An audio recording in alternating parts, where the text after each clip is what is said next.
A 20-year-old man who wanted to carry out a knife attack against Jews has been detained under the ISA.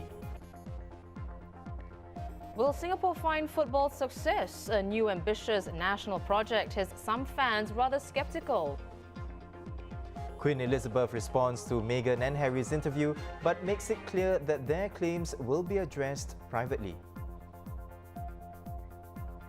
Welcome to The Big Story, coming to you live from the Straits Times newsroom. I'm Olivia Quay. I'm Haryanto Dimana. You can subscribe to the Straits Times channel so you never miss a single episode. A 20-year-old Singaporean youth has been detained under the Internal Security Act after planning to kill Jewish people in Singapore. Amirul Ali had taken an interest in the Israel-Palestine conflict and was self-radicalized. Multimedia correspondent Yosem Jo has more. This is the Magain Aborth Synagogue in Waterloo Street, where 20-year-old Amirul Ali had planned to kill 3 Jewish men with a knife. The former full-time national serviceman has been detained under the Internal Security Act for self-radicalization and plotting a terrorist attack.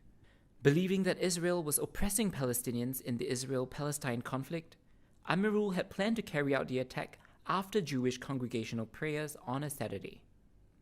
His goal was to kill 3 Jewish men on the assumption that they would have served national service in Israel and carried out alleged atrocities against the Palestinians. Amirul planned to use a Smith & Wesson knife which he already owned, and to avoid damaging the knife or injuring himself, he made a replica to practice stabbing motions and grip techniques at home. He also downloaded an image of the human vascular system so he could identify the best spot to stab his victims and inflict a quick death from massive bleeding. He made at least 2 reconnaissance trips to the synagogue in 2019. Choosing not to take pictures to avoid attention, he downloaded a picture of the synagogue for reference. He eventually shelved his attack plans over concerns that he would not attain martyrdom. And it shows that radicalization remains a serious threat in Singapore. This case, latest case, 20-year-old young man, he was affected by the Israel-Palestine conflict, so he wanted to kill Jews. So we now have 32 Singaporeans picked up since 2015. 31 of them affected by ISIS, Syria, now Palestine, and 1 young boy, far right. A few weeks ago, the facts came out. But the common thread across all these cases is that they were thinking of using violence. So people in Singapore are entitled to support the Palestinian cause or other causes. They get entitled to support Israel, they are entitled to support Palestine, they are entitled to support any other cause. What you can't do is take a knife out or a gun out to kill Jews or anyone else. That we can't accept. And that is what this young man is being detained for. Amirul first became interested in the Israel-Palestine conflict back in 2014 when he was 14 years old after watching a video which showed Palestinian civilians being bombed by Israeli fighter jets. Researching more online, he became convinced that Israel was oppressing Palestinians. Amirul had also planned to travel to Gaza to join the military wing of Hamas in its fight against Israel. He started supporting the group in 2015. In 2018, he and a foreign contact discussed his intention to travel to Palestine to take up arms with the military group. Amirul was told he would become a martyr if he died fighting against the enemies of Islam on the battlefield. Between mid-2018 and 2020, he researched travel routes to Gaza and practiced how to handle an AK-47 assault rifle using a replica which he made himself. The Internal Security Department's investigation so far indicates that Amirul had acted alone and there was no sign of him trying to influence or involve others. His immediate family and friends were also not aware of his attack plans. Earlier this morning, Muslim and Jewish community leaders convened at the Magain Aborth Synagogue in a show of solidarity. We are certainly very troubled and saddened by this case of a Muslim youth who had made plans to attack this sacred space that we stand on, the Magain Aborth Synagogue and its congregants. And of course, just over a month ago, there was another planned attack on the mosque goers, and we feel this must stop, and this does not stand for, this is not what our religion stands for. There is no place for such beliefs, and we can do more to protect our community and our young from such radical and extremist ideologies? It is important at this moment to realize that we're all in this together. I think it's important to strengthen the bonds of friendship that we have with our communities, and really to try to work down to trickle it down to the grassroots levels. We've invested a considerable amount of effort and resources in guaranteeing and making sure that we have the security personnel in place, security measures are implemented on a daily basis all the time, and we're going to have to further enhance that and to see how we can improve. That is definitely something that's going to be needed to send a message of calm to our communities, so that there's no backlash, so that there's no immediate negative impact and reaction on the part of our members. However, Law and Home Affairs Minister K. Shanmugam said that any additional security measures will have to be implemented with caution. When you walk into a synagogue or a church or a temple or a mosque, how would you feel if the place looks like a fortress, a cantonment, with armed guards patrolling it? Is that how we want to turn our places of worship into? I think there needs to be some level of security. And depending on the perception of threat, there may have to be some guards inside, but I think we need to be very, very careful how we do it. And otherwise, places of worship won't look or feel like places of worship. In an update on earlier cases, the Internal Security Department announced that Singaporean Sheikh Haikal Khalid Bafana has been released from detention and placed on a restriction order. The 49-year-old was detained under the ISA in March 2019 for his active involvement in the civil war in Yemen. Now, while there, he also worked for a foreign power as a paid agent. Meanwhile, the restriction order issued against a 63-year-old Singaporean woman, Rasida Mazlan, in March 2019 was also allowed to lapse when it expired this month. An update on the COVID-19 situation here. 10 new cases were confirmed today, all imported. Now, they have been placed on stay-home notices on arrival here. More details will be announced tonight. In other local news, according to a survey of private sector economists, Singapore's economy will grow by 5.8% this year, better than the 5.5% expansion predicted earlier. The construction sector will expand the most. The Ministry of Trade and Industry's forecast is unchanged, projecting GDP to grow between 4 and 6%. More details to send Singapore to the 2034 World Cup were unveiled yesterday, and many of you have been skeptical about the news. Here are some YouTube comments we received from our coverage of yesterday's announcement. Jerome S. calls on the sporting bodies to raise the standards of our local leagues first, while this user says Singapore should aim to qualify for the AFC Asian Cup before considering the World Cup. And Dan Ong asks about Goal 2010. Now, back in 1998, then Prime Minister Goh Chok Tong sparked the dream of Goal 2010 after he suggested that Singapore could naturalize foreign talent, reinforce the Lions and qualify for the World Cup. We'll discuss that in a few moments with David Lee, sports correspondent at the Straits Times. So, David, before we get into 2034, the goal for 2034 and goal for 2010, the Project First that was announced yesterday has 8 pillars, like standardized football curriculum for primary schools, football academies and secondary schools, local and foreign scholarships, as well as national service concessions. Out of the 8 pillars, which do you think would make the most difference in giving young Singaporeans more avenues for high-quality football training? Right. Your question is rather specific, as you mentioned, high-quality football training. Then the pillar of letting them soar is key, as it seeks to establish multiple pathways to the elite level of the sport, starting from the platform of schools. And after the learning the basics from a unified curriculum, the better players would be enrolled in school football academies where they can play against the best players in the country and overseas, and hopefully be ready to break into the Singapore Premier League by the age of 17. The pillar to enhance technical capabilities of coaches obviously helps as well. But of course, when they grow older, the other pillars such as scholarships and national service are also crucial, because if partnerships can be established with top overseas clubs or institutions, it would open doors for our best players to play in stronger leagues overseas. Then MINDEF also plays a key role if they can work together within existing measures to help footballers not lose 2 years of their golden period entirely.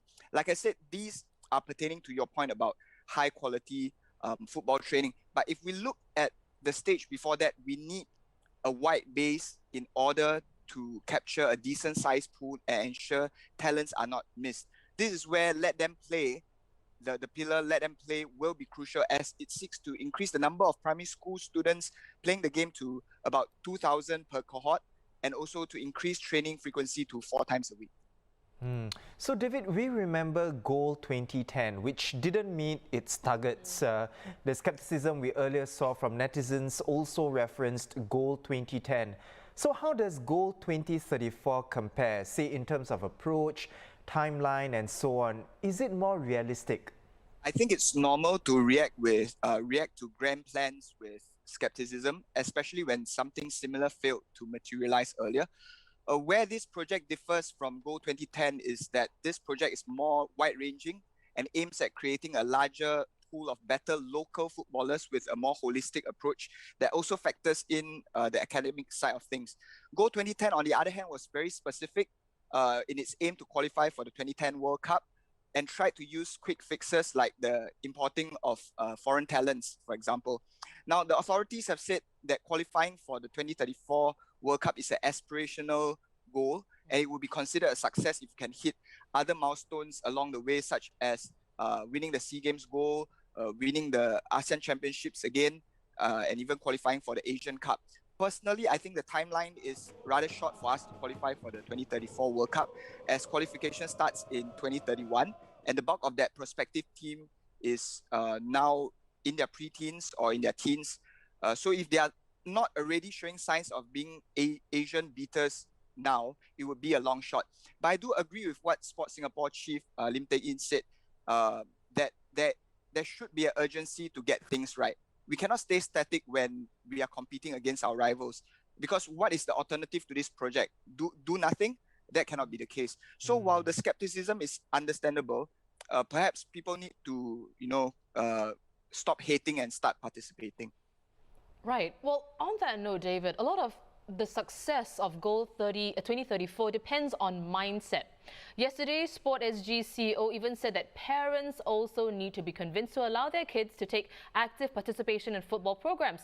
What else do you think needs to be done to change mindset, to stir up enthusiasm for local football again, similar to what we saw in the 1990s, during the golden age of local football? I think it takes a success story to convince people that this can be done. When Joseph Schooling won Olympic gold, interest for swimming classes shot through the roof. So maybe if we start having some football role models like Irfan Fandi becoming the first Singaporean to win the Thai League recently, or his brother Iksan Fandi playing in Europe, and Haris Harun, captaining Johor Darul Takzim and playing in the AFC Champions League. And a 20-plus-year-old coach, Gavin Lee, winning trophies with Tampines Rovers. All these success stories will inspire local footballers and convince parents that a football career is possible. However, the main difference between swimming and football is that football is, of course, a team sport, and as a result, it's much harder to achieve success as a whole. The Fandi Ahmad era in the 1980s and 1990s, the success of that era was the popularity of the team in that era, in large part, was down to the team's success. They reached SEA Games finals, they won the Malaysia Cup. You cannot run away from the fact that success breeds success. And at least the Lions now have some recent good results against strong Middle Eastern teams. So yeah, we can build on that. And with Irfan, Iksan and Haris exploits overseas, these are some things to build on. Now, the Unleash the Raw project will also have a clear talent pathway for those who wish to play football professionally. So, David, where do FAS and Sport SG stand when it comes to nurturing talent through the local leagues versus encouraging them to go abroad?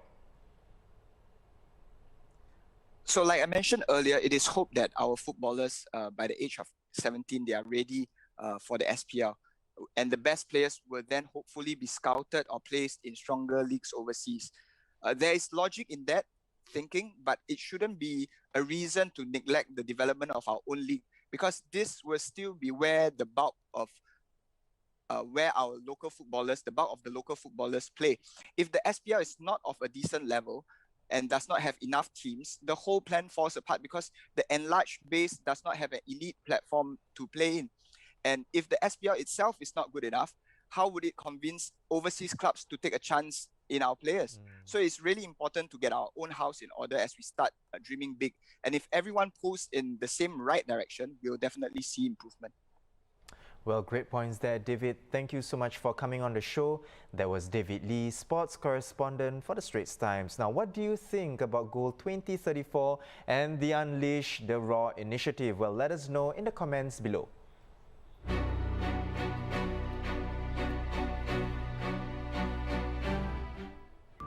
Looking overseas, Myanmar security forces today raided the staff compound of railway workers in Yangon who were striking against the junta.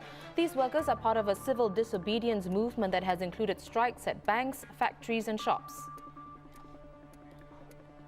Now, seen here kneeling before armed police officers, pleading with them to not kill children nearby, is Sister Anne Rose Notang, who's been praised for her bravery.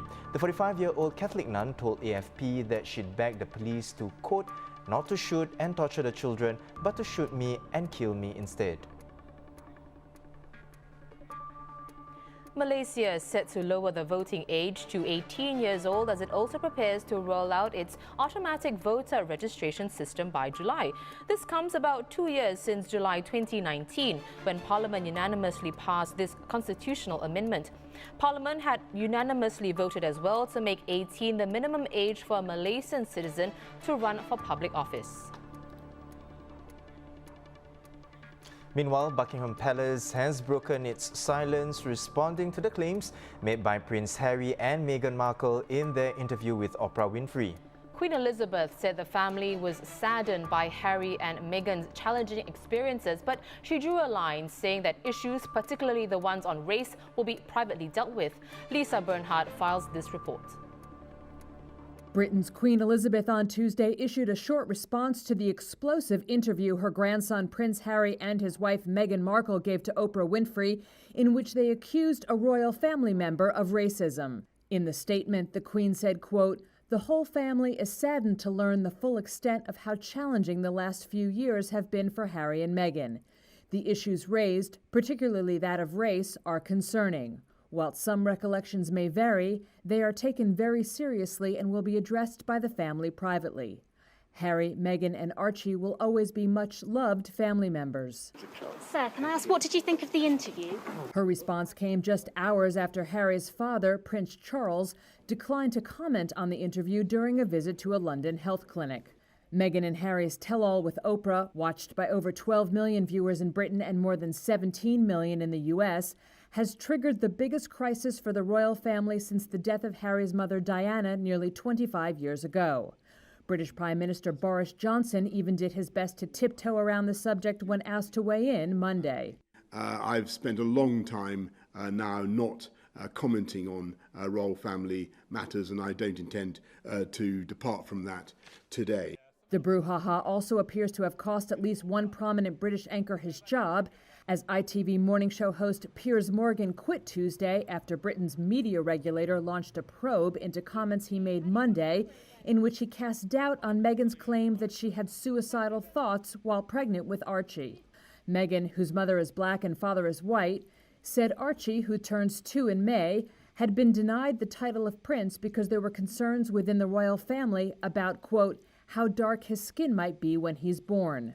She declined to say who had voiced such concerns, as did Harry.